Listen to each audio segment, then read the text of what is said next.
Let's now discuss problem number 3.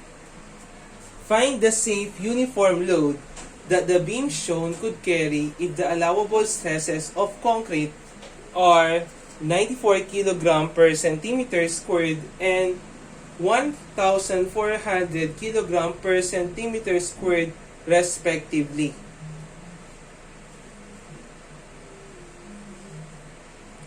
So dito meron tayong given na mga stresses natin.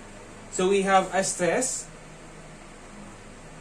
na equal to 94 kg per centimeter squared, and we have yung F sub S natin which is equal to 1,400 kg per centimeter squared. So hahanapin daw natin yung kaya ng beam natin na dalhin. So, hahanapin natin yung safe value ng uniformly distributed load na nakapatong sa beam natin. Span of beam is 8 meter and is assumed to be simply supported. So, hahanapin lang natin yung value ng W natin. So, simply supported, and hahanapin natin yung value ng W na merong span na 8 meters. The beam is reinforced with 420 mm diameter bars and assume N, so yung N daw natin, that is equal to 9. So para mahanap natin yung value ng safe uniform load, so kailangan muna nating malaman yung moment capacity ng beam natin. So in what way? Since meron tayong given ng stresses in concrete at saka stresses in steel, kukunin natin yung resisting moment sa concrete and resisting moment sa steel, and then pagko-compare natin yung dalawa, yung lower value between the two will be yung safe moment capacity natin. So from that safe moment capacity, kukunin natin yung value ng W natin by means of obtaining the maximum moment. So bago natin ma-solve talaga yung beam natin, so, kailangan muna is ayusin muna natin yung mga units nila. So, first of all, this is 40 cm from the center of your bar to the extreme fiber in compression. So, gawin natin yung 440 mm. And eto naman yung covering natin na 6 cm, gawin natin yung 60 mm.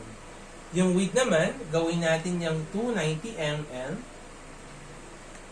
And dito naman, yung distance from the neutral axis hanggang doon sa center ng bakal natin, gawin natin yung 440 minus x.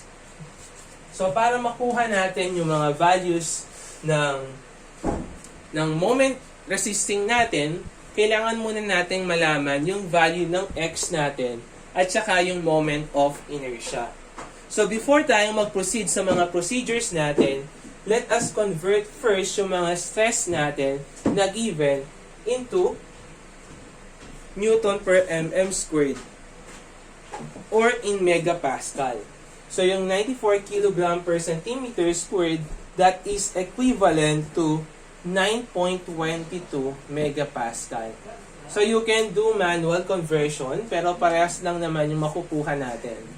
On the other hand, dun sa stresses in steel natin, that is equivalent to 137.34 megapascal. So let us locate the location of your neutral axis. So that is a distance of x from the neutral axis to the extreme fiber in compression. So with that, so kung follow lang natin yung formula natin in locating the neutral axis. So, hahanapin lang natin yung value ni x natin. So, yung moment area natin about the neutral axis sa compression, which is B, x multiplied by yung centroid niya na x over 2, is equal to the moment area dito sa tension natin, which is sa steel bars natin, na NAS multiplied by the distance na 440 minus x. So, if you were going to substitute yung mga values natin dito, or let's say, yung 440 natin, that is yung effective depth natin. So, kung ayusin natin yung mga values natin dito, we will have a value of Yung B natin, that is 290 x squared over 2 is equals to NAS natin. Compute muna natin.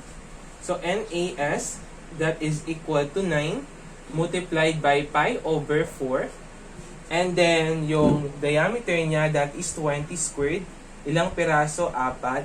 So, NAS, that is equal to 11,309.73 mm squared. So, rewrite natin, 11,309.73. And then, yung D natin, that is 440 minus X. So, by shift solve, we can now calculate for the value of your X, which is equal to 150.32 mm. Lastly, we will now solve for the value of your inertia. So, gamitin na lang natin yung formula natin kapag rectangular yung cross-section natin and at the same time is ganito yung natin, fictitious concrete natin.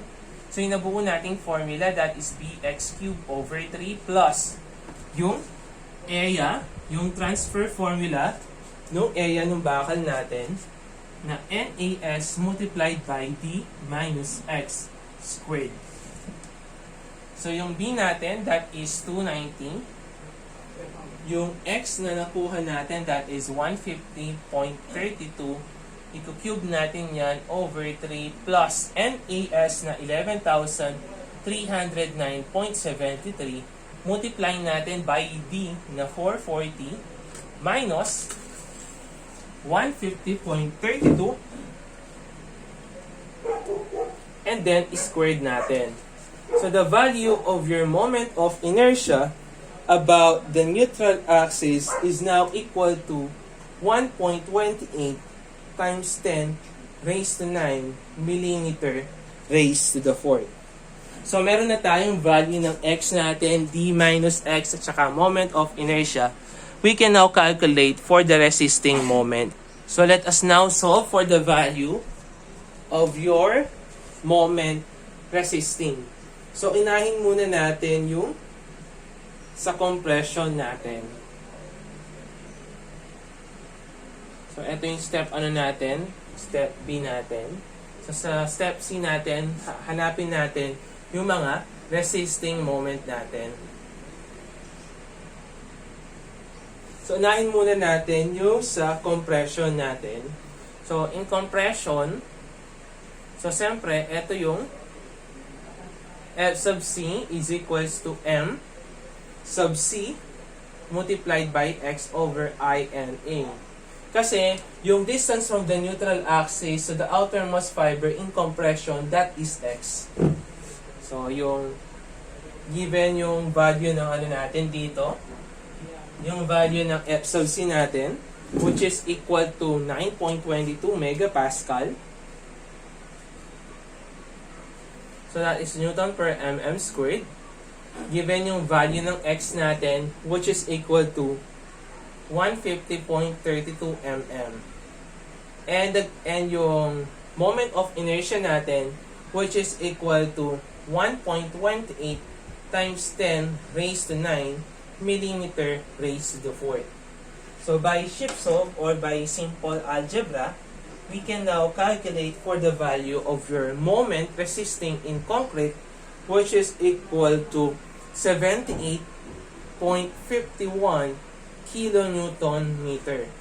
So, since naka-newton mm tayo, ano yan? 78.51 times 10 raised to 6 newton mm.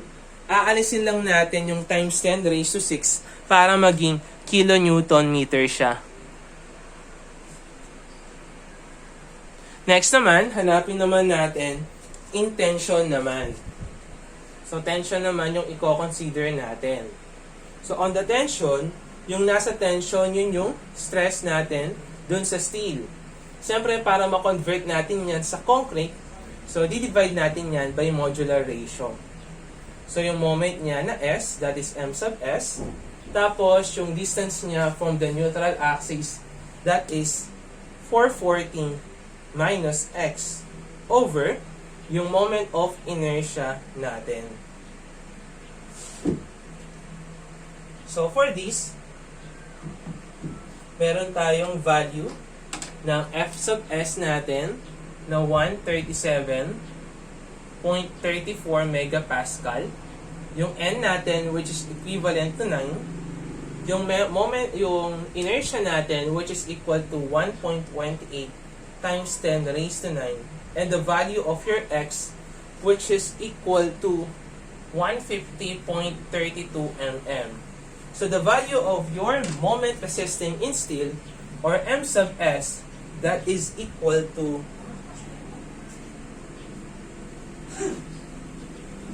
67.43 kilonewton meter. Siyempre, pagko-compare natin yung dalawa nating nakuhang resisting moment, and then we will going to adopt yung lower value. Therefore, adopt M is equal to yung lower value natin na 67.43 kilonewton meter. So, after nating ma-adapt yung smaller capacity natin as our safe moment, we will now solve for the value of your W, or yung safe value of your uniformly distributed load. So, solve for W. So, paano natin isa-solve yan? So, yung maximum moment natin, i-equate lang natin yan to the value of your M na nakuha is equal to, since meron tayong simply supported beam na merong uniformly distributed load, so that is WL squared over 8. So, sa substitute lang natin yung mga values natin, wherein yung value ng M natin, that is 67.43 kilonewton meter, and the value of your L, this is 8 meter. So, by shift solve, we can now calculate for the value of your W, which is equal to 8.43 kilonewton meter. So that is the safe uniform distributed load that the beam could carry.